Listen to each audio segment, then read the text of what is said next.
Olha, vamos falar um pouquinho sobre radares meteorológicos, porque hoje a gente vai receber aqui no nosso estúdio a Vanessa Dávila, ela que é diretora executiva do CIMEPAR, para explicar um pouquinho como tudo está funcionando aqui no nosso estado. Recentemente, inclusive, foi divulgado aí amplamente pelo governo do estado, pelo CIMEPAR, novos radares, investimentos em novos radares aqui no nosso estado, e entre eles algo que vai, inclusive, beneficiar a segurança e a preservação nas montanhas aqui do nosso estado, né? CIMEPAR que está instalando pela primeira vez estações meteorológicas em áreas de serra, começando pelo Parque Estadual Pico Marumbi, e a ideia é justamente garantir informações cada vez mais atualizadas a cada 15 minutos, ajudando tanto os visitantes, né, os trilheiros, como também as equipes de resgate e preservação da natureza.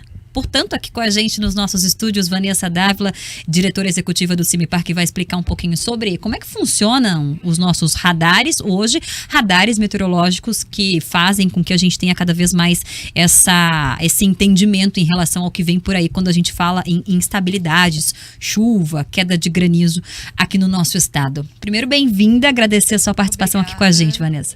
Muito obrigada, bom dia a todos, bom dia a todos os ouvintes. Falando um pouco sobre as estações meteorológicas, né? As estações, elas nos ajudam a fazer com que os modelos cada vez mais eles tenham informações do que está acontecendo.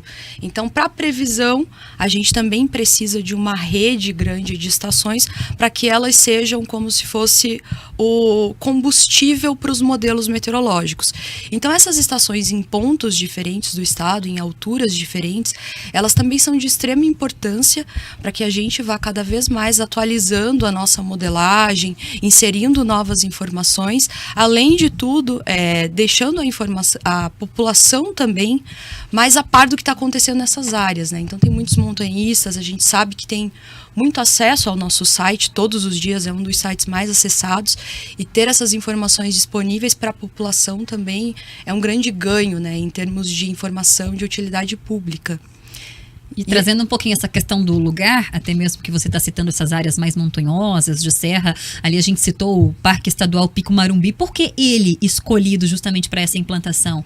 É uma área onde já vinha há algum tempo, as pessoas vinham comentando sobre a necessidade de ter mais informações, e como muda, né? Como é uma área muito acessada, muda bastante. Então, você olha a previsão feita para Curitiba, você olha aquele ponto ali exclusivo, tem uma referência da estação também que está em Curitiba. Então, quando você sai dali e vai para as áreas mais montanhosas de região metropolitana, até mesmo dentro do município, a gente tem muita variação de temperatura em diferentes pontos.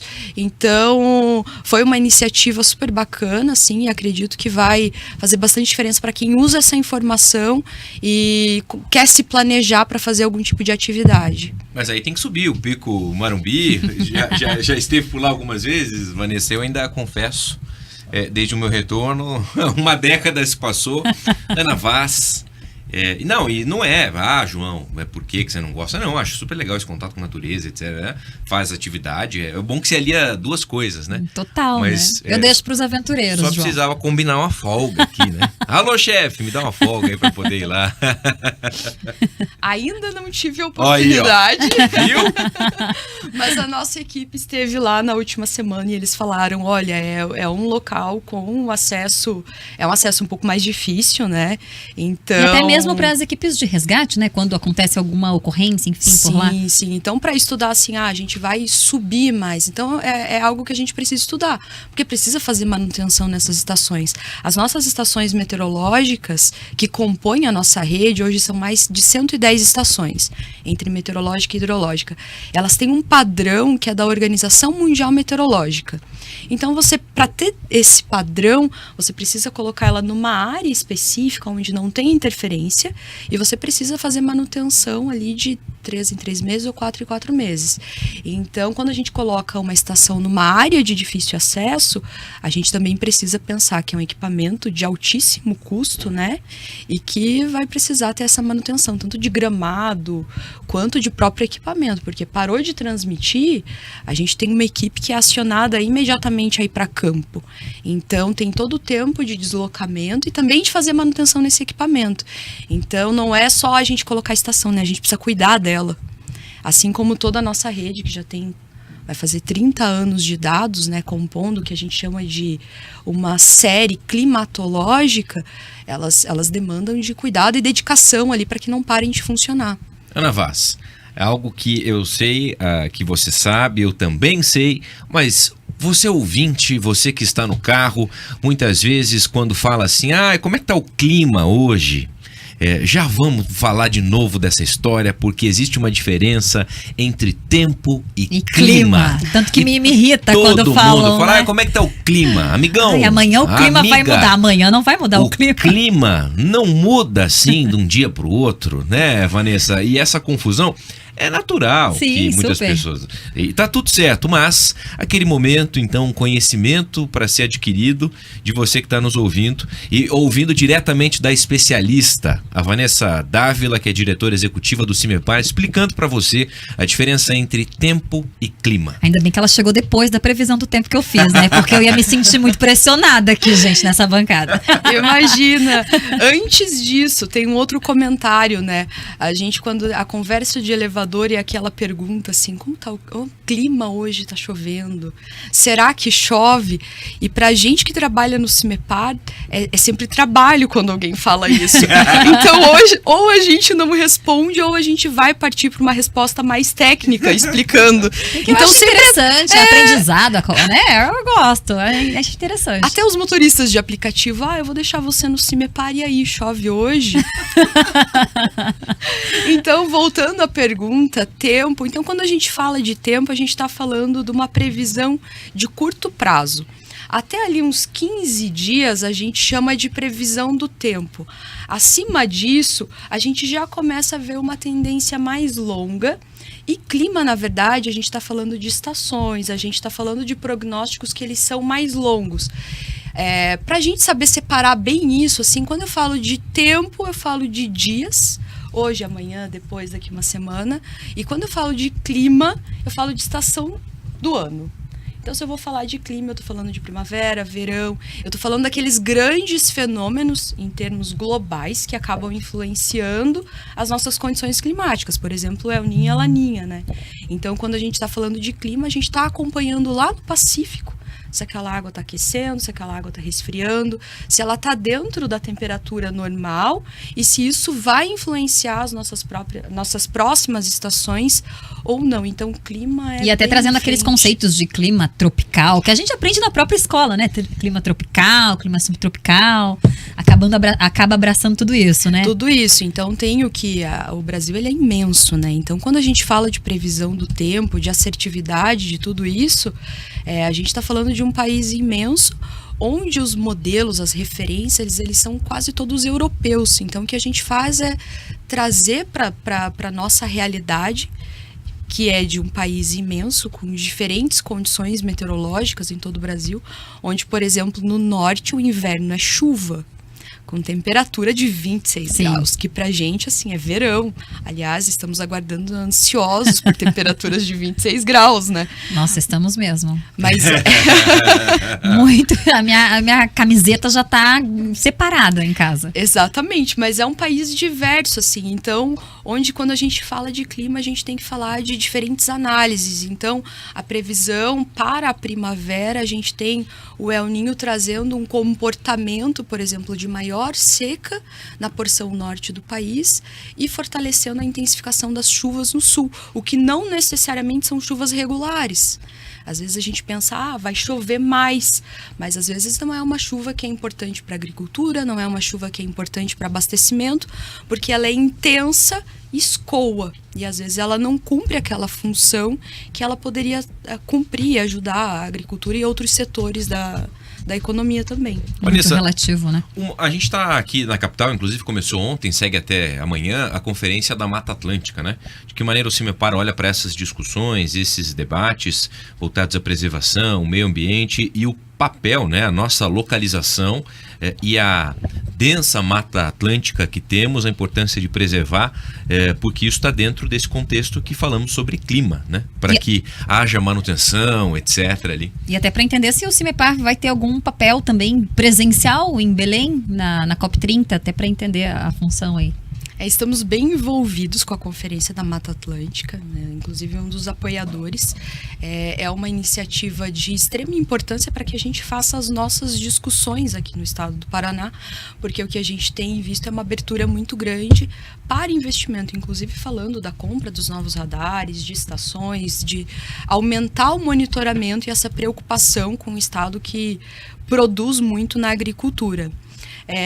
O CIMEPAR tem participado de algumas discussões, inclusive nosso diretor-presidente, ele está agora, nesse momento, mediando uma mesa. Tem a participação do COSUD, dos estados, dos 7 estados que compõem ali esse grupo. Então, o resultado dessa conferência, ela é uma carta que vai ser levada para a COP como um resumo do que esses estados entendem que eles podem fazer com ações governamentais, estados, prefeituras, do que pode ser feito aqui desse grupo de estados para compor todas as metas, né, que são definidas durante a COP30. Então, são discutidos desde biodiversidade. Então, a gente sabe que isso tudo tem mudado ao longo dos últimos anos, a interferência humana nos diferentes biomas e inclusive, a gente tem visto mais animais selvagens. Eles não estão invadindo, né? Eles estão sendo invadidos, então eles estão aparecendo cada vez mais em noticiários. E assim, flagrantes que a gente traz com muita facilidade, muita frequência nos nossos telejornais, inclusive, né? De onça parda que chega em algum estabelecimento. Enfim, ontem mesmo a gente deu um funcionário acho que foi de Maringá, se eu não me engano, que chegou para trabalhar numa APAI e deu de cara com uma onça parda. Imagina, como que a gente consegue visualizar uma cena dessas, né? Só acredita porque tem imagens e, de fato, é a gente que parece que está invadindo um habitat que nem é nosso, né? Que nem é nosso, é verdade. Então, o resultado dessa conferência, assim, e a gente tem participado ativamente das discussões, é elaborar essa carta que vai ser levada para a COP. O CIMEPAR ensina uma confirmação de que a gente vá com alguma equipe para lá, mas a gente está participando dessa conferência para redigir uma carta. E aí a nossa participação com relação a tudo isso, não só do adensamento das estações, mas o CIMEPAR hoje, ele faz muito mais do que previsão do tempo, né? O que a gente conhece, o que a gente fala no dia a dia é a previsão do tempo, mas na verdade nós fazemos monitoramento ambiental. E aí, quando a gente fala de monitoramento ambiental, a gente também fala da parte de carbono, da parte de monitoramento via satélite para agricultura de índices vegetativos. A gente fala da parte hidrológica, da disponibilidade hídrica, não só para abastecimento, mas também para geração de energia. Então, a gente tem que enxergar, na verdade, o clima, e aí a gente está falando de clima, né? O que vai acontecer a longo prazo, como que a nossa agricultura ela vai conseguir se manter a longo prazo, os próprios cultivos, tendo em vista que a gente tem observado mudanças nos padrões de comportamento, não só das estações, mas também das chuvas. Então, como tornar um estado mais resiliente, né, com relação a todas as mudanças climáticas? Eu acho que esse é o grande resultado da conferência. Dentro disso que você está comentando e pelo trabalho que o CIMEPAR faz, vocês têm alguma ideia ou já tem algo no radar de que o Paraná pode voltar a ter aquele problema de escassez hídrica, de falta de chuva, que a gente enfrentou aí acho que 3 anos atrás, 3, 4 anos, né, do racionamento de água. Nada nesse sentido, né, Vanessa? Tomara. Olha, não, a gente tem, houve um aprendizado muito grande dos últimos 4 anos, né, porque foi uma infeliz coincidência a gente ter uma crise hídrica tão forte junto com uma pandemia, e ao mesmo tempo houve uma ação muito rápida de como contornar isso. Então, a gente tem um projeto muito bacana que foi desenvolvido junto com a Sanepar, que faz parte do Plano de Segurança da Água. Então, hoje todos os mananciais eles têm um monitoramento, uma previsão hidrológica, existem boletins mensais que são enviados para a companhia, e também a gente divulga nas nossas redes sociais esses prognósticos. Então, o que a gente pode entender é assim, quanto mais a gente monitora, melhor a gente consegue prever, e as ações preventivas, elas também são mais eficazes. Então, quando existe algum desastre, infelizmente, às vezes, só depois de um desastre ou de uma escassez ou de algo grande que aconteça, os olhos se voltam e a gente consegue não só ter mais investimento, mas também conseguir deixar as tecnologias mais avançadas, maior pesquisa, maior investimento e inteligência no que é feito para prevenir também. E aí, né, nessa onda de aquisição de novos investimentos em radares, entram também essa ampliação da rede hidrológica também, né? Isso, tem estações meteorológicas, tem estações hidrológicas. Hoje a gente cuida de uma grande rede, assim, no estado. As 110 que eu comentei, elas são só do CIMEPAR, mas aí tem as estações que são de parceiros, de instituições que fazem parte também da secretaria, como do IAT. Então, a gente cuida de uma grande rede. Dentro desse projeto tem, inclusive, boias de monitoramento oceânicas. Então, a gente vai além da nossa rede de estações meteorológicas, de radares meteorológicos, mas também para o monitoramento oceânico. Apesar do nosso litoral aqui no Paraná ele não ser muito grande, ele vai ter um monitoramento que vai ajudar, inclusive, a parte de porto, né? E todo o planejamento de travessias. Então, tudo isso vai sofrer um impacto positivo do novo adensamento de monitoramento do CIMEPAR. Vanessa, um aspecto que eu queria te ouvir sobre o monitoramento, né, e a questão dos riscos de incêndios florestais. Se estamos na época, esse alerta que está valendo e esse trabalho importante que o CIMEPAR faz justamente de olho, eventualmente até em focos ou nas áreas em que há essa maior possibilidade dos eventos acontecerem. Sim.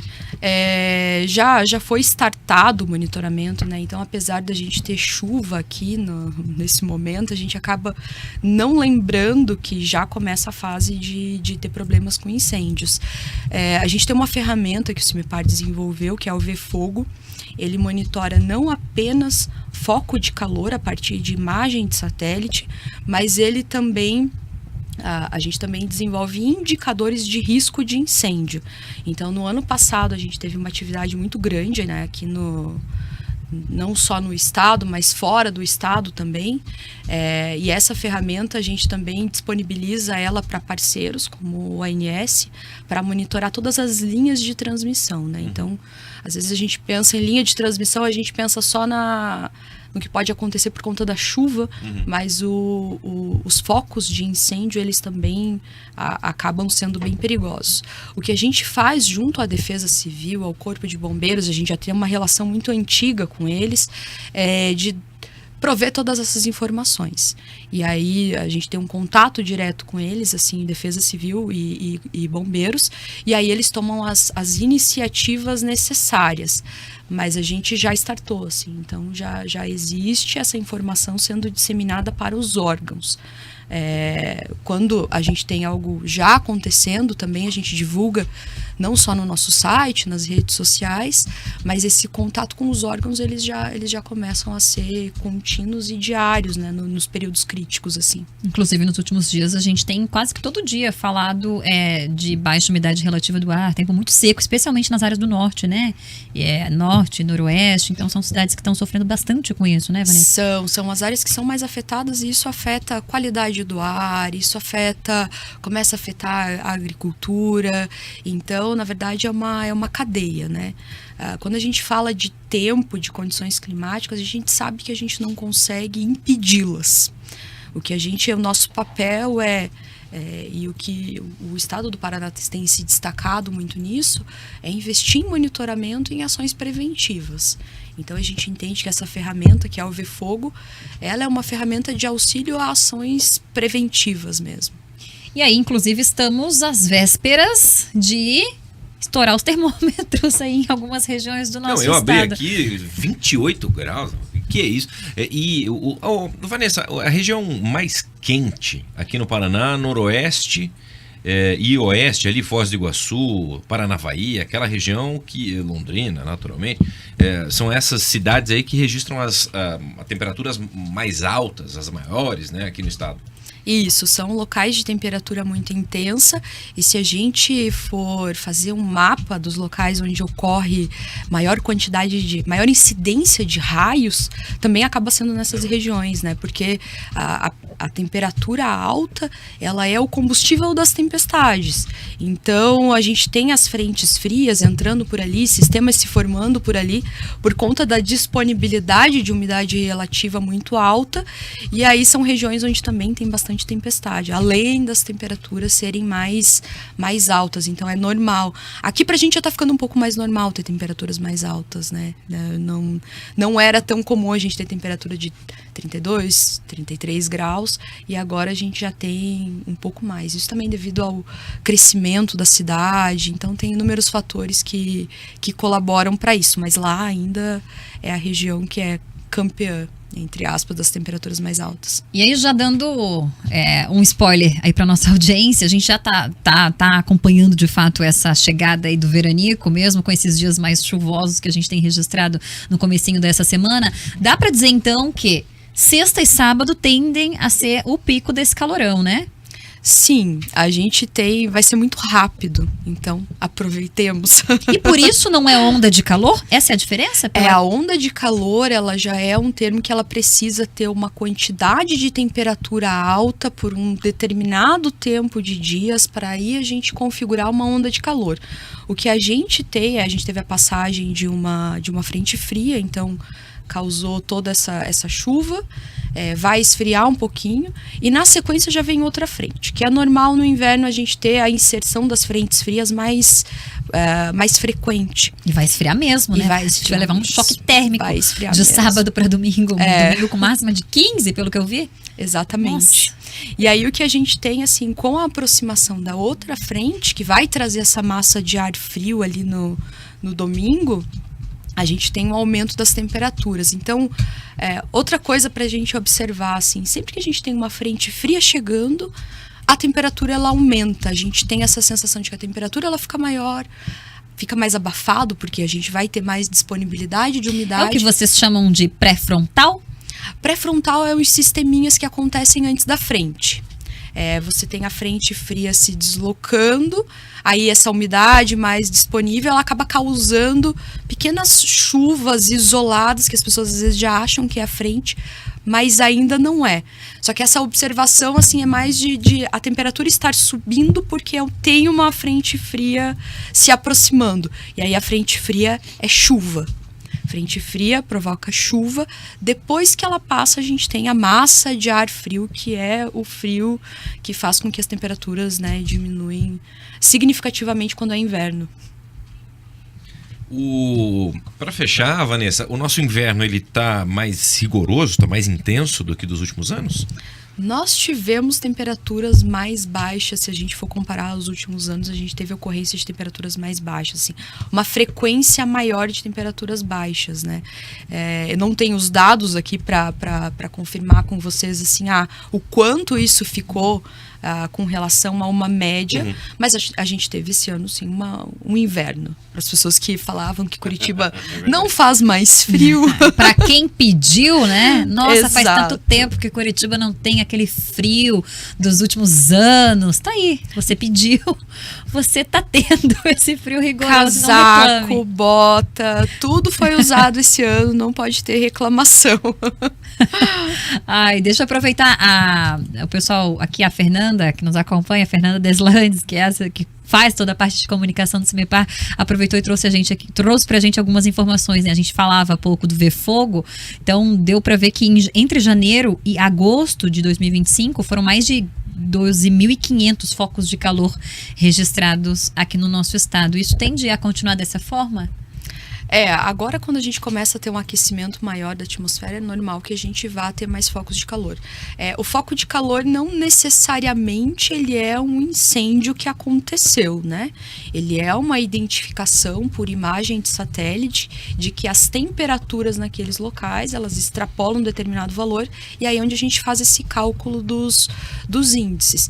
Então, apesar de primavera ser uma estação onde a gente tem mais chuvas, isso não quer dizer que a gente não vá ter também problemas com maior quantidade de focos de calor ou até mesmo incêndios.